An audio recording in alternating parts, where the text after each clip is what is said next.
আসসালামু আলাইকুম প্রিয় দেশবাসী এবং বাংলাদেশ জাতীয়তাবাদী দল এবং সকল গণতান্ত্রিক রাজনৈতিক দল গণতন্ত্রকামী জনগণ, আজকে আপনাদের সামনে এখন আমি লাইভে আসলাম 2021 সালের অডিও ফাঁস এবং 2023-এর অডিও ফাঁস। ষড়যন্ত্রের স্ক্রিপ্টটা খুব দুর্বল হয়ে গিয়েছে। এই দুটো অডিও ফাঁস প্রমাণিত হয়েছে যে দুটোই বানানো বর্তমান এই অবৈধ সরকার দ্বারা। প্রিয় দেশবাসী, এই অবৈধ সরকার বিএনপির উপর দোষ চাপিয়ে পার পেতে চায়, কিন্তু আপনার আস্থা রাখেন, ভরসা রাখেন, বাংলাদেশ জাতীয়তাবাদী দল বিএনপির ভারপ্রাপ্ত চেয়ারম্যান, আগামী দিনের রাষ্ট্রনায়ক দেশনায়ক জনাব তারেক রহমানের নেতৃত্বে গণতান্ত্রিক সংগ্রাম সফল করবে বাংলাদেশের জনগণই। তাই আস্থা রাখুন। আজকের এই ঘৃণ প্রচেষ্টা, সরকারের এই সকল ধরনের অপকর্মের ব্যাপারে আপনারা সতর্ক থাকুন, সজাগ থাকুন।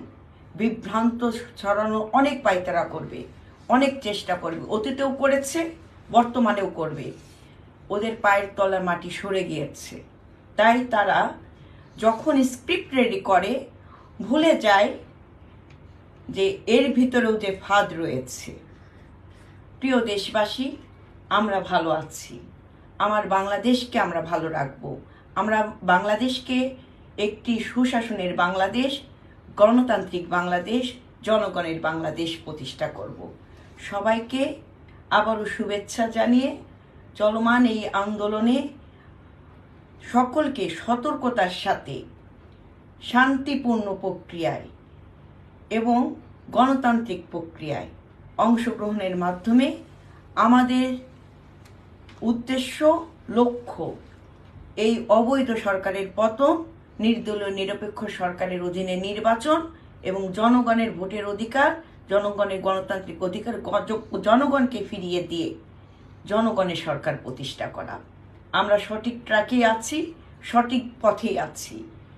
আজকের যত অপকর্ম সব কিছু, আজকে যে বানোয়াট, আজকে যে ভিন্ন খাতে যে দৃষ্টি সরানো যে প্রচেষ্টা, তারই যে স্ক্রিপ্ট বললাম যে দুর্বল স্ক্রিপ্ট, সেটাই প্রমাণ করে এই অডিও ফাঁস।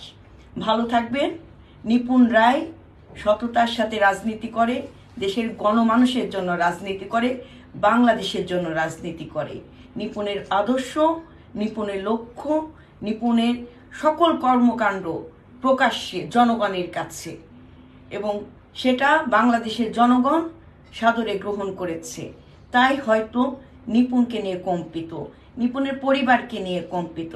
আজকে আমাদের নেতাবাবু গয়েশ্বরচন্দ্র রায়ের উপর যে নির্যাতন, নিপীড়ন এবং যে রক্তাক্ত করা হয়েছে, দেশের প্রত্যেকটি জেলাতে, প্রত্যেকটি জায়গাতে যেভাবে রক্তাক্ত করা হয়েছে, যেভাবে অপকর্ম চালিয়েছে আইন শৃঙ্খলা বাহিনীদেরকে সাথে নিয়ে, তাদের প্রশ্রয় আশ্রয়ে আজকে যেগুলো নাটক রচিত হয়েছে, সে প্রত্যেকটা নাটকে তারা তাদের দুর্বলতা এবং সরকারে যে ভিত নড়ে গিয়েছে এটাই প্রমাণ করে। সবাই ভালো থাকবেন, সুস্থ থাকবেন, আল্লাহর প্রতি ভরসা রাখেন, ঈশ্বরের প্রতি ভরসা রাখেন, ভগবানের প্রতি আস্থা রাখেন। আমাদের বিজয় সনিকটে। আমরা নতুন একটি বাংলাদেশ, গণতান্ত্রিক বাংলাদেশ, জনগণের বাংলাদেশ প্রতিষ্ঠা করতে যাচ্ছি খুব তাড়াতাড়ি। যার নেতৃত্বে আছেন অগ্রভাগে দেশনায়ক জনাব তারেক রহমান। সবাইকে ধন্যবাদ। বাংলাদেশ জাতীয়তাবাদী দল জিন্দাবাদ।